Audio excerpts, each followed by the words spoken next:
computadora Bien, bueno, bienvenidos a la grabación. Estamos hablando de las sales de litio.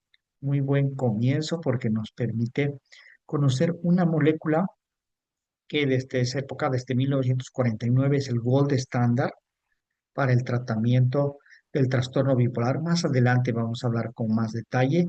Tan solo quiero que recuerden, nadie tiene litio en su cuerpo, excepto los que toman, y los que toman necesitan medirse de tiempo en tiempo para asegurarnos de que esté llegando la cantidad correcta, ni muy poco, pero tampoco ni mucho, que la intoxicación por litio puede ser algo muy peligroso para la persona. Ahora déjenme contarles otra anécdota. Esta es la Salpêtrière en París. París, desde hace siglos atrás, es una ciudad muy cotizada, ¿no? Donde el metro cuadrado es carísimo, carísimo, porque pues, París es la ciudad luz, París es una ciudad donde todo el mundo quiere ir, es la principal ciudad del turismo, es la que más turistas recibe año tras año. Pero ¿por qué les digo esto? La Salpêtrière, años 40, era un hermoso hospital en un área muy bonita de Francia, de París, un hospital psiquiátrico, pero los alrededores de la Salpêtrière estaban vacíos. Bueno, vacíos entre comillas. Lo que había era puro depósito, pero nadie vivía cerca de la Salpêtrière. Y esto era porque cuentan que en las noches se escuchaban gritos, aullidos, llantos. ¿Quiénes eran los que se quejaban? Los pacientes psiquiátricos, que en las noches no es que los torturaban, sino que atormentados por sus alucinaciones, gritaban de esa manera, o las personas con depresión severa que no podían dormir y lloraban y se lamentaban. Pero una noche se hizo el silencio. No se escuchó más nada. Cuentan que al día siguiente los porteros de esos depósitos fueron corriendo a la salpetría a averiguar qué pasaba. ¿Será que los locos se mataron a todos los médicos y todo el mundo se murió? Algo pasó porque no hay ruido.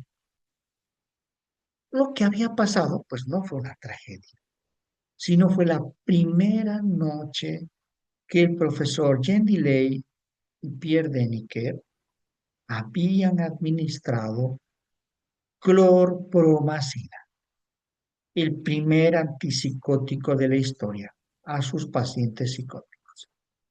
Esta imagen tan hermosa, tenemos a Pichot, Deniker, Sandón, Zuller, Lampier, aquí falta una figura que va a ser muy importante, que es Henry Laborit. Henry Laborit va a ser un señor que cuando se utiliza la clorpromazina como anestésico, hace una observación, y esto lo escribe en un reporte, caso clínico, dice, es interesante cómo estas personas que han sido sometidas a la anestesia con clorpromazina no se duermen, pero se quedan muy tranquilitas, muy serenas. Ese artículo lo lee Delay, en la importancia de leer los artículos científicos, lo lee Delay y dice, oye, ¿y si esto lo aplicamos a las personas con psicosis que están tan agitadas? No se van a dormir y puede que se sientan más a gusto. Dicho y hecho, y la figura de Delay es tan importante que cada 3 años la Asociación Mundial de Psiquiatría entrega el premio Jean Delay al psiquiatra más destacado de ese trienio. Es nuestro Nobel de la psiquiatría. No hay un Nobel de la psiquiatría, pero si hubiera alguno, el premio más importante que lo da la Asociación Mundial es el Jean Delay para denotar su figura tan importante. Resulta que previamente, para 1950 y tantos, perdón, 1948, se fabricó la prometacina, que era un remedio para la alergia. Y a partir de la prometacina, los químicos lograron sintetizar lo que será la clorpromacina.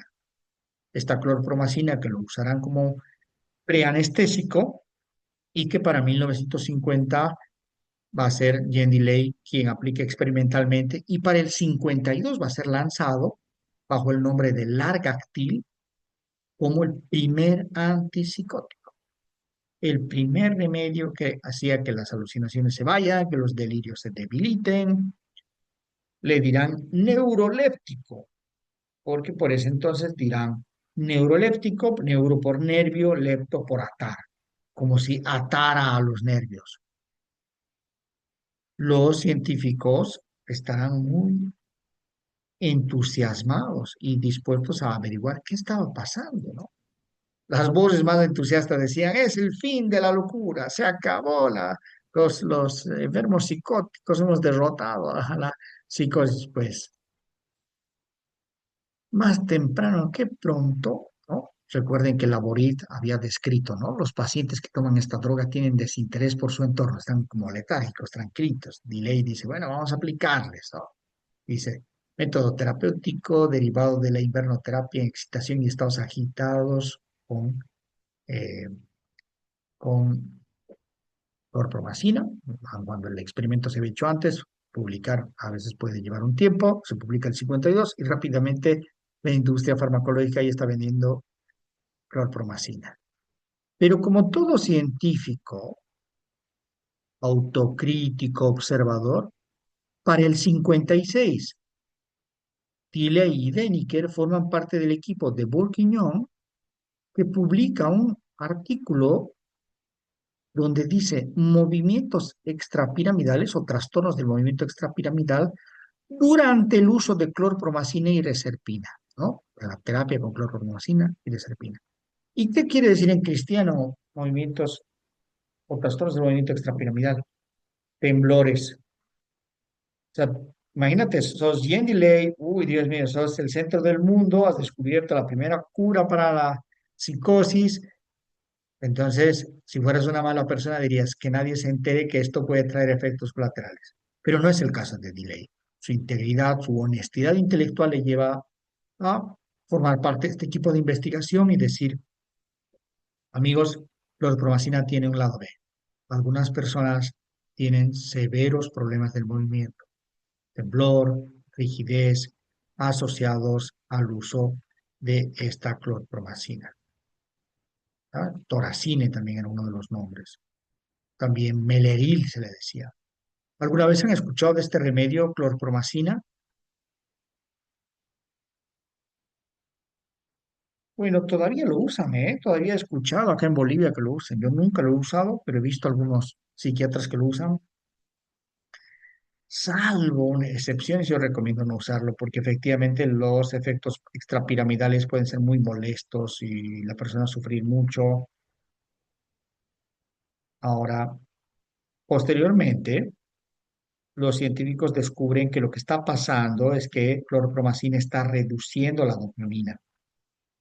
Están suponiendo que el incremento de dopamina se asocia a las alucinaciones. Y esto no lo suponen porque sí, lo suponen porque la gente que utilizaba sustancias alucinógenas, hongos alucinógenos, sufrían alucinaciones, pero al mismo tiempo experimentaban mayor liberación de dopamina, según los estudios que se realizaron. Entonces, deducen, esta clorpromacina seguro lo que hace es disminuir la dopamina. Y es ahí que se fabrica por primera vez, ya no por serendipia, o sea, por casualidad. Recuerden que el clorpromacina inicialmente fue un remedio preanestésico, ahora ya dirigido específicamente, es el haloperidol.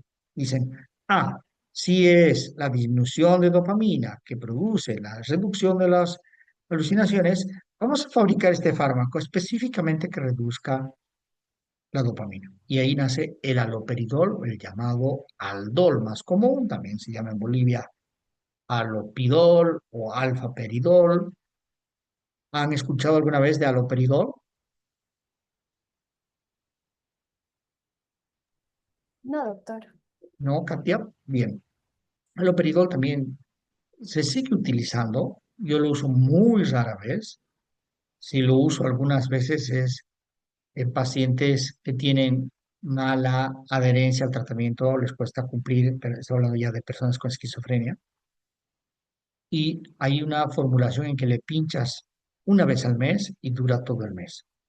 Y no tienes que estar detrás de él, toma tu pastilla, ¿no? Y es una maravilla cuando no hay efectos secundarios. Muchas veces sí hay, otra vez, efectos extrapiramidales, temblor, rigidez. Pero eso quiero también que empiecen a reflexionar. Los efectos colaterales no son al 100%, muchas veces son al 10% de la población, o al 5%, o al 1%, y habrá un porcentaje importante que no se va a sufrir un efecto colateral o un efecto adverso. Ya veremos la diferencia. En el caso del haloperidol es un porcentaje importante que puede sufrir efectos extrapiramidales. Pero hay otro grupo que incluso con dosis altas he visto que no se les mueve ni una pestaña y el efecto terapéutico es el único que sienten, lo cual es una bendición. Si sos un paciente como el que he descrito, al año siguiente va a surgir el diazepam o el llamado Valium. ¿Han escuchado el Valium? Valium, ¿no? Valium Sí, o diazepam. Sí, ¿qué escuchaste de Valium? que es como un inhibidor, como calmante, algo así. Bien, va por ahí. Lo que hace es inhibir la actividad del sistema nervioso, va a disminuir esta actividad y va a generar ansiólisis. No lo va a dopar al sujeto, bueno, a menos que sea una dosis muy alta, pero en general va a disminuir la ansiedad. Va a ser también el boom, ¿no? Porque hay obviamente sufrimiento con la esquizofrenia, pero la esquizofrenia no es una enfermedad altamente frecuente. Pero los problemas para dormir, los problemas de ansiedad, eso sí son muy comunes. Y cuando surge el Valium, ya había habido otras sustancias que se utilizaban, pero eran muy peligrosas, tenían muchos efectos secundarios. Cuando surge el diazepam Valium, entonces empieza a correr como la pólvora su uso, porque había muchas personas con ansiedad, insomnio. 1962 va a surgir la clozapina, el mejor antipsicótico hasta la época. No, no solo, no hasta la época del 62, hasta el presente, hasta 2025 es el mejor antipsicótico. Bueno, mejor entre comillas, diríamos el más eficaz. Es el que utilizamos para la esquizofrenia resistente. Es el devuelve vidas. Gente atormentada de alucinaciones y delirios con clozapina, la gran mayoría de las veces se va. El problema es que puede tener algunos efectos secundarios, no de rigidez, no va por ahí, porque a clozapina le importa un cuerno a la dopamina. ¿Ah? ¿Se acuerdan de lo que yo les mencionaba? Mucha dopamina, entonces alucinaciones, delirios. Pues ahí surge clozapina y les dice, amigos, con su teoría de la dopaminérgica se la pueden guardar en el bolsillo, porque yo lo estoy haciendo mejor y me importa dos cocoloros la dopamina. Sobre todo voy a ir a atacar la serotonina. Y listo, se cae nuestro modelo teórico, que no es que está anulado, hablaremos de eso cuando hablemos de antipsicóticos, pero nos demuestra, esto es mucho más complejo que un modelo unificado. Y bueno, Losapina se introduce el 62, funciona muy bien, pero ahí, mira, viene la mano negra. Sucede que en Finlandia, junto con los países nórdicos, es un país donde todos los registran, es una maravilla. Todo está anotado, ¿no? Has recibido clozapina, lo sabemos, está anotado, está registrado, hacen estadística y dicen, aquí hay un problema. Dicen. Hemos observado que hay pacientes que están tomando clozapina y que han disminuido sus defensas, sus glóbulos blancos. Es más, hemos visto que hay pacientes que han estado gravemente enfermos. ¿Se acuerdan del haloperidol, de la casa Janssen? Estos tipos se asustan porque dicen, Dios mío, le digo clozapina es muy buena, vamos a perder mercado y hacen malas prácticas, mala praxis, modif- modifican algunos estudios y exageran los peligros de la clozapina, lo cual va a ser un golpe mortal. Los finlandeses no sacarán la clozapina, siendo que ellos han publicado, siendo que ellos registraron, la seguirán usando hasta el presente. Pero otros países europeos, los Estados Unidos, se asustan, prohíben la clozapina. La prohíben y claro, la casa Janssen y Aldol venden y venden y venden. Luego les contaré qué pasó con clozapina. 1952 surge fluoxetina. Ya había habido antidepresivos, 1957 es el primer antidepresivo, ya hablaremos de ello cuando nos toque antidepresivos, pero 1987, bueno, 1972 se fabrica la fluoxetina, no se va a comercializar todavía, recién será el 87, que también será un boom, como fue el Valium, será un boom porque es el primer antidepresivo que tiene muy poquitos efectos adversos. Y ahí lo empieza a tomar Pedro Pancho Martín, ¿no? Como tal, hay un libro que se llama Menos Prozac y más Platón, o más Platón menos Prozac. Prozac es la marca comercial de fluoxetina, ¿no? Porque se hizo tan popular que era ampliamente prescrita, todavía la seguimos usando. Yo en el sistema público la uso muchísimo porque es el único fármaco que lo da gratis el Seguro Universal de Salud y que hablaremos también sobre eso. Y luego se va avanzando con más detalle qué es lo que está realmente pasando en el cerebro, qué ocurre con el funcionamiento. Una actualización de clozapina. El año 90 Estados Unidos reintroduce clozapina, se dan cuenta que es un fármaco muy útil. Desde ese entonces siempre ha habido grupos de psiquiatras y de científicos llamando a los colegas a utilizar clozapina, que incluso plantean no debería reservarse cuando los otros no funcionan. Es tan buena, que debería ser mucho más usada, dicen grupos alrededor del mundo. Adivinen en qué año se introduce clozapina. Bueno, yo tengo mucha experiencia con clozapina, la uso hace más de 20 años como parte de un programa especial, pero clozapina no ha estado disponible hasta algunos años. ¿En qué año creen que se introduce clozapina por primera vez?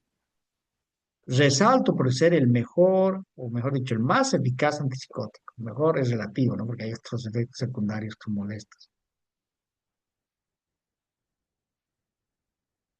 ¿Qué creen? ¿En qué año creen que por primera vez se empieza a comercializar clozapina en Bolivia?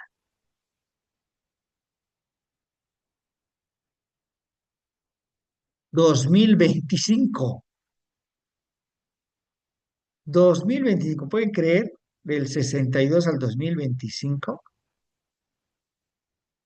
Y esto es una tragedia, ¿eh? Porque muchas personas han perdido la vida o han perdido su juventud porque no han podido responder a otros remedios y clozapina les hubiese salvado la vida. Pero ahora lo realmente importante es que la tenemos a mano y que si alguna vez se tropiezan con casos de esos que te dicen, no, no responde a nada, antes de que le hagan electrochoques o lo internen de por vida o lo lleven al extranjero, sugiere que usen clozapina. Y si el psiquiatra no se anima, bueno, no me extrañaría. Hay psiquiatras que realmente tienen como terror, fobia. Entonces probar otro psiquiatra que sí la utilice, que puede hacer una gran diferencia. Bueno, esto ya habíamos hablado, ¿no? De la casa Janssen, se había hablado de esto. Antes de ir a la pausa, una de las cosas de las que siempre se quejan los psiquiatras es por qué los pacientes dejan de tomar su medicación. Recuerdo que mi primer año de residencia, eso fue lo que más me interesó. Mi primer monografía de la residencia fue razones asociadas al uso a la discontinuación de antipsicóticos por personas que han estado internadas y fueron dadas de alta. Eso nos generaba y nos genera mucha frustración porque eran pacientes que se ponían muy bien y volvían a recaer, y volvían a recaer. Se ponían otra vez bien y volvían a recaer. Hasta que finalmente pues ya tenían tanto daño cerebral de tanta recaída que no volvían a ser los mismos, ¿no? Y esto lo he ido viendo con los residentes posteriormente, que este tema es recurrente y vuelven a investigar y vuelven a investigar, porque claro, si eres un joven entusiasta, te llenas de alegría al ver que se han recuperado y volverlos a ver a recaer porque dejaron de tomar medicación, siempre es una intriga. Y lo clásico es decir, es que son negligentes, es que no tienen dinero para comprar el remedio y cosas de ese tipo. Pero ya para el 74 se publica un artículo muy interesante y dice, ¿no? ¿Por qué los pacientes con esquizofrenia se rehúsan a tomar sus medicamentos? Y miren que las razones son mucho más complejas. Resulta que en este muy bonito estudio comparan los pacientes compliant, es decir, que cumplen, versus los que no cumplen. Y lo que encuentran es que la actitud hacia la medicación era muy importante, pero la actitud dependía mucho no solamente de si había efectos secundarios, sino si el paciente sentía una mejoría social, si el paciente sentía que valía la pena seguir tomando el medicamento. Y ahí lo que se encuentra es que el paciente que tenía efectos secundarios realmente no se iba a tomar. Hoy me dijo una muchachita, pobrecita, tuvo una alergia a la lamotrigina, tiene un TLP, había mejorado muchísimo, ¿saben? Pero yo quería quitarle un fármaco que en mi opinión le ha estado trayendo muchos problemas cognitivos, que es el ácido valproico, además que no se usa ácido valproico en chicas jovencitas, porque tiene un efecto teratogénico, es decir, si se embaraza accidentalmente, el niño podría nacer con defecto, incluso detrás de la pastillita, algunas marcas ponen la silueta de una embarazada tachada, ¿no? O sea, para que una embarazada nunca tome esto, pero en general, el consenso es que no debería tomar ninguna mujer jovencita en edad fértil, pero ella llega derivada, bueno, no derivada, la familia busca una segunda opinión y el psiquiatra anterior le estaba dando esto, yo empiezo a quitarle y empiezo a darle la motrigina, que es un fármaco muy bueno, muy pocos efectos adversos, pero puede producir alergias. Por eso lo empezamos a dar muy lentamente, vamos poco a poco. Esta muchachita había mejorado muchísimo, pero le dio una alergia de padre y señor mío. Sucede que a pesar de que yo había preguntado, no me informaron que en el pasado ya había sufrido una alergia a este remedio. Y claro, le vino escozor, le vino fiebre, y hoy la chica pidió una cita urgente, ¿no? Conociendo los TLP, yo ya sabía que esto era para que me diga que me voy a morir de lepra, de todo, que debería irme al diablo. Así que me preparé, primero para validarla, entre otras cosas también pedí que esté la madre presente para que pueda hacer el cable a tierra. Tuvimos una linda conversación. Me sorprendió al final cómo pudo regularse, cómo pudo expresar su malestar y cómo pudimos mantener a salvo la relación, porque el, el objetivo de la cita era mandarme al diablo y tirarme los remedios por la cabeza, pero lo logramos, logramos ponernos de acuerdo, pero en un momento me dijo ella, mira, sabes que yo prefiero estar todo lo loca que quiera, sentirme mal emocionalmente, pero no tener este escozor y esta fiebre y esta porquería, ¿no? Y yo le expliqué que esto había sido un accidente, que esto es muy raro, y le dije la verdad que en 20 años de psiquiatra nunca había visto que con una dosis chiquitita tenga una alergia, que estábamos conscientes de eso, pero que esto es como la suerte, ¿no? Es el azar, y que lo realmente importante es que había que quitar inmediato. Bueno, ya lo quito hace 3 días, qué bien que hizo en quitarlo, que no lo vamos a usar nunca más, pero que los otros que estaba tomando le estaban ayudando y que podría sufrir más. Pero me llama la atención esto que decía, ¿no? Prefiero estar todo lo mal mentalmente, emocionalmente que quieres, pero no soporto estas ronchas, este escozor que me mata. Y algo así sienten las personas que toman antipsicóticos y tienen efectos colaterales. Hay de todo, ¿eh? Molestias bien feas. Y aquí vemos que probablemente por debajo está algún factor genético. Vieron que hay gente que toma leche y le da diarrea y hay gente que toma un montón de leche y no le pasa nada. De igual manera, hay gente que toma café y se va a dormir. Hay gente que toma un poquito de café y no va a dormir toda la noche. Hay un condicionante biológico que está influyendo. De igual manera, hoy sabemos que no hay enfermedades. Bueno, eso suena muy antipsiquiátrico. No hay esquizofrénicos, lo que hay es personas con esquizofrenia y de persona a persona puede haber variabilidad. Otro contexto social, otra cultura, pero también otra biología. Por lo que, así como esta camisa he tratado de que sea a mi talla, me la he probado, he visto que el número era el correcto, no me he puesto cualquier camisa que encontré de este color y ya en la tienda, porque seguramente o me estrecharía mucho o sería muy grande. De igual manera, el psicofármaco que utilicemos debe estar orientado a las necesidades de nuestro consultante, más allá del diagnóstico, pero también al inicio puede ser ensayo-error para ver cómo responde desde el punto de vista biológico, aun cuando hay preguntas importantes, como por ejemplo, les decimos si algún familiar ha tomado alguno de estos remedios y cómo le ha ido. Si me hubiera dicho, mira, mi madre tomó, por decir algo, sí, imagine que me dijo, mi madre tomó la motrigina y le vino una alergia terrible.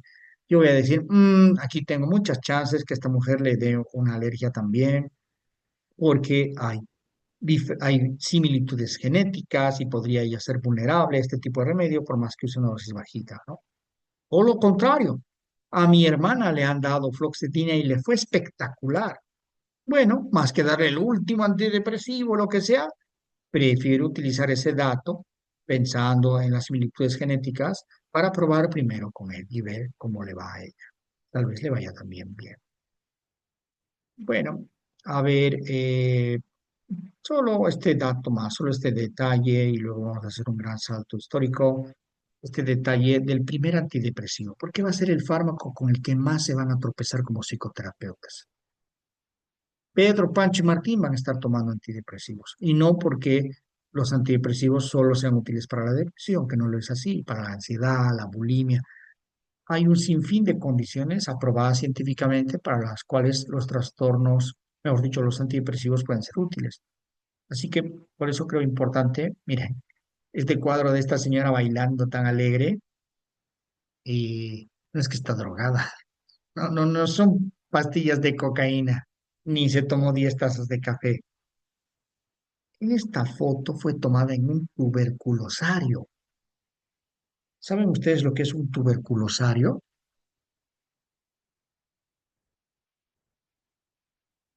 ¿Saben que me alegra que no sepan? Yo todavía visité un tuberculosario cuando era niño. Mi padre es médico y me llevó una vez a un tuberculosario. Por ese entonces pensábamos que la tuberculosis era contagiosa todo el tiempo. Entonces a las personas que tenían tuberculosis las mandaban lejos de la ciudad, a hospitales cerrados, y vivían ahí meses o años, ¿no? Alejados de la comunidad. Con el tiempo supimos que no era así, que la etapa de contagio es una ventana temporal y obviamente también, a pesar de que ya había por ese entonces antituberculosos, hoy sabemos, no sabemos, sino que hoy hay mejores programas. Si tú tienes tuberculosis en este país, te van a dar la medicación gratuitamente. Y no solo eso, te van a ir a buscar a tu casa si no vas a recoger tu medicación, que te la van a entregar semana tras semana. Hacen un seguimiento estrecho porque sabemos que es una enfermedad comunitaria, ¿no? Y como ven, nadie es ahora encerrado por tener tuberculosis, salvo que estés muy grave, tus pulmones estén destrozados y no es para aislarte, sino para cuidarte. Pero por eso entonces se creía eso, ¿no? Se creía eso y claro, imagínate, te han alejado de tu familia, te han alejado de tus costumbres y estás aburrido. Entonces, por ese entonces había las asambleas terapéuticas, donde los médicos reunían a las personas que vivían en un pabellón, en una unidad, se ponían a charlar de las noticias, de la dinámica de la unidad, del reparto de responsabilidades. Y uno de esos médicos vio, mira, este nuevo tuberculostático en realidad se le dice, este nuevo tuberculostático que le estamos dando a este grupo de pacientes, los está poniendo de mejor humor. Todos los que están tomando esta proniacida están más contentos que el resto, ¿no? Están más alegres, más dicharacheros. Y eso lo publica el doctor en un journal, ¿no? En una revista científica. ¿Se acuerdan? Igual que el reporte que hizo Laborit sobre la clorpromacina. Y ese artículo es leído por otros científicos y prueban este proniacida en el tratamiento de la depresión y el primer antidepresivo descubierto por casualidad. Luego se verá, era muy bueno a la fecha. Los IMAOs son inhibidores de la monoaminoxidasa, vamos a averiguar más tarde qué son, pero son de los mejores antidepresivos que hay. El problema es que tienen efectos severos, muy severos, los efectos adversos. Miren, son tan severos que yo nunca he usado un IMAO, nunca. Y no están disponibles tampoco en Bolivia, ¿no? Tampoco se justifica su uso. Hoy hay varias cosas.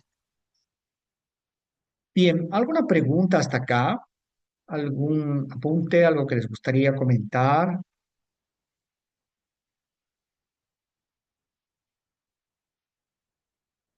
Si no es así, podemos estirar las piernas unos 15 minutos y volvernos a ver en 15 minutos, ¿ok?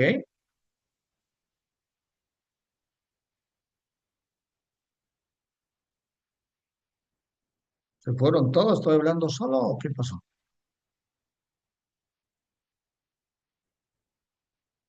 Está bien, magíster. Bien, gracias, Francis. Eso necesito para saber. Sí, sí están ahí. Ah, no había visto las manitos. Nos vemos en 15 minutos.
Bien, nos volvemos a conectar. Perfecto. A ver, vamos a ver otra vez.